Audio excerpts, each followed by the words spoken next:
Abu Nawas itu tidak bisa pidato, nggak bisa pidato. Suatu saat dipaksa pidato sama khalifah itu. Hei para hadirin, kamu pinter apa goblok? Lah mereka pinter, mau ngandani wong pinter, terus pinter kok ngandani gitu.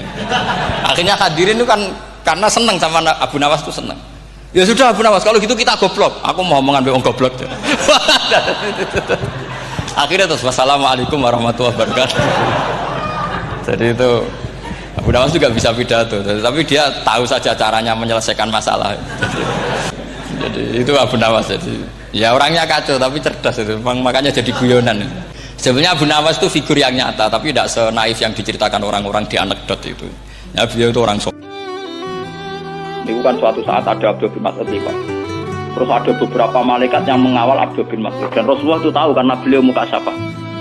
Kanjeng Nabi tanya, ya Abdul bin Mas'ud, kamu itu punya amalan apa jika para malaikat mengawal perjalanan kamu? Ya Rasulullah, saya tidak punya amalan apa-apa, tapi mulai kamu jalan tadi dikawal beberapa malaikat. Terus dari Abdul bin Mas'ud, karena saya tidak pernah melangkahkan satu kakiku, kecuali saya tidak pernah yakin bisa melangkahkan yang lain. Jadi kamu ini saking yakinnya nak dia doa dan bergantung Allah. Cek, ya Allah Gusti, jenengan kei kekuatan malih apa boten? Cek, jenengan kei kekuatan malih. Jadi setiap langkahnya itu eling pengiran. Lha iku malaikat ngawal. Terus dari kanjeng Nabi fatil katilka, yaitu yang menjadikan malaikat mengawal kah? Kowe dhewe pelayan. Wah, pengiran ra ono, kowe bareng rai wali ora ketara. Saya pernah ditanya, ini kasus nyata. Gus, yang netral itu baik enggak? Misalnya orang tukaran gak melok-melok. Rasulullah gak tahu jadi wong netral. Misalnya Mustafa tukaran mbek Ruhin, Nabi mesti bela salah sitok. Karena kalau gak melok-melok artinya ngeten. Nak gajah tukaran mbek kucing, muni ra melok-melok artinya ikhlas kucing tidak gajah, wong mesti menang nopo? Gajah. Nah, Ruhin tukaran mbek Mustafa, nak pancen Ruhin sing salah. Terus kue muni ra melok-melok berarti membiarkan kesalahan mbek kebenaran setara. Padahal tugasnya Nabi ku furqon, misano barang hak ambek batil. Makanya Nabi pasti ngambil sikap. Makanya kalau setuju misalnya kados para habaib sing milih misalnya kudu jelas A, B, B. Harus menjelaskan. Jadi misalnya menolak ini enggak apa-apa, kudu jelas. Meskipun orang lain bisa beda tapi kudu jelas. Misalnya kalau orang Islam nolak A, seperti di Jakarta ya harus bilang nolak A. Ciri utama kebenaran itu yang hak-hak, yang batil-batil. Enggak boleh kamu netral. Podo ae ndak bisa, nanti barang hak setara mbek barang batil. Paham ya? Tegene hikam diterang, wong nganti protes kena coba, mergo ora mikir sing gawe coba iku sapa. Mau mengerti yang yakin sing gawe coba pangeran, mesti dekne isin to protes. Cuma kamu sing gawe coba. Mas kamu sing gawe melarat sapa? Ya pangeran. Sing gawe bodho sapa? Pangeran. Lane bodho do tenang wae, iku disribo iku jenenge sampe. Ngerti sing gawe bodho iku? Pangeran. Lane bodho lan aku iku banter iso tenang ae. Perkarane saking dhuwure makom. Mana pulau seneng guyu, dia guyu itu hasil wong rido. Ibadah paling dhuwur rido berkontok. Nanti mangke ngeluh bodohmu, melaratmu, dia mau bojo malah rabar. Maka ana yarjuha wal yaumal akhir. Maknanya nganggo hati. Ketika Anda minta uang orang tua kamu atau teman kamu, kowe njalukmu iku perkara yakin dikei, apa sekedar dia mampu ngekei? Yakin ngekei, berarti kamu yakin dua hal, mampu ngekei dan dia baik mau ngekei. Tapi nak utang kancamu sing rapati akrab, itu jenenge cara Jawa awel tarik nak menawa.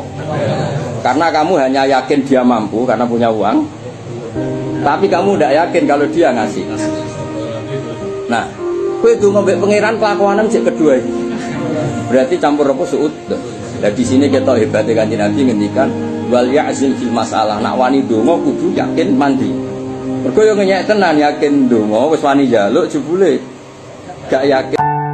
Kita ini punya nafsu dan nafsu ini alat kita masuk surga. Mulai dawuh Umar bin Abdul Aziz wa jailing. Innali nafsan tawwaqah. Saya ini punya nafsu yang sangat-sangat berontok. Berontok itu nak cinta, nak seneng itu ora kebendung. Umar bin Abdul Aziz dia ganteng anak rojo. Wah, beruang wedok seneng dekne wong calon putra mahkota. Bareng dekne dadi khalifah awake guru entek padahal pas jabat. Karena tadi innali nafsan tawwaqah. Saya punya nafsu sing sangat berontok. Saiki tatuku nafsi ilal jannah kata. Saiki nafsuku berontok ning swarga, maka saya akan menghalalkan segala cara. Diri saya akan saya pergunakan dengan segala cara untuk menuju suara. Orientasinya yang pengiran lagi. Rumusnya apa? Gue ngerosok bener-bener mau jadi kaulo nih.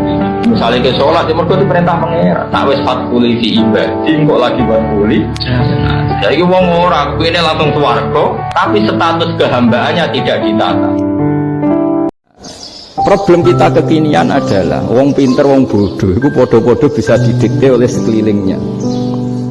Makanya agama itu unik, kadang ngendikan wa ahsin man asa'a ilaika, kadang wasil man qata'aka, sambunglah orang yang memutus kamu.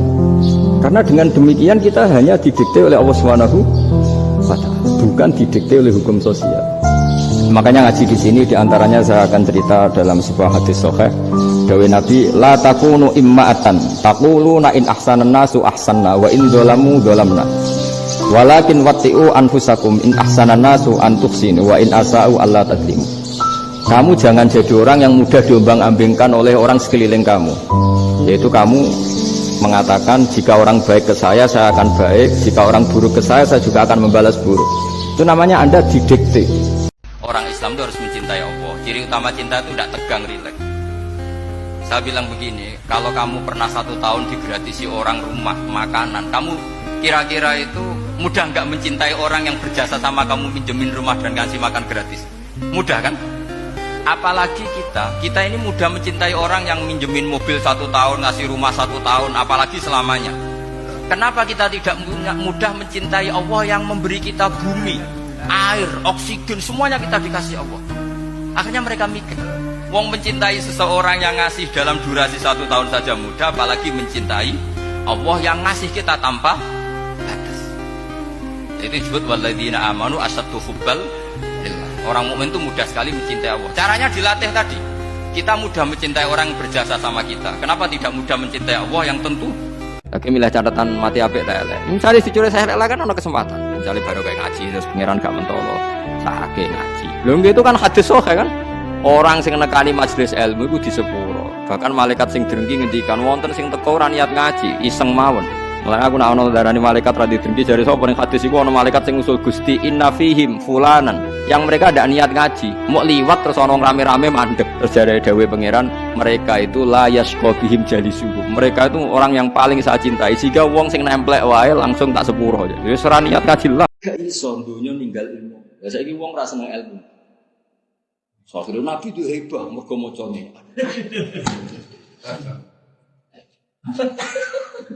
Aku ya roh lah, aku kiai rasa bodoh. Aku arah kelakuan wong-wong. Berbiba mau coba kulit alhamdulillah itu rentas mengalajan mau coba piro ya. Lah aku kiai, cara bapak gue nggak jelas. Aku direktur dukun. Cara biarane bang, aku kon mesti ya. Cara pangkat aku sapa? Direktur. Ilmune iku do untuk pironan jenenge. Cara biyenane, Pak. Apa temen luweh. Gaya aku misalnya ada itu atas Tuhan kudu ngundik. Gak ngepek. Gak ngepek. Cara bapak biyenane aku ada didukuni ya. Aku bae dukun direktur. Hingga saking pedenya Rasulullah SAW ketika Sulhul Hudaybiyah, ini agak jelimet tapi gampang dicerna. Sulhul Hudaybiyah itu satu perjanjian yang semuanya merugikan Rasulullah. Yaitu kalau orang kafir masuk Islam disuruh kembalikan ke kafir, karena kafir itu bagi mereka habitat. Islam itu hal yang baru.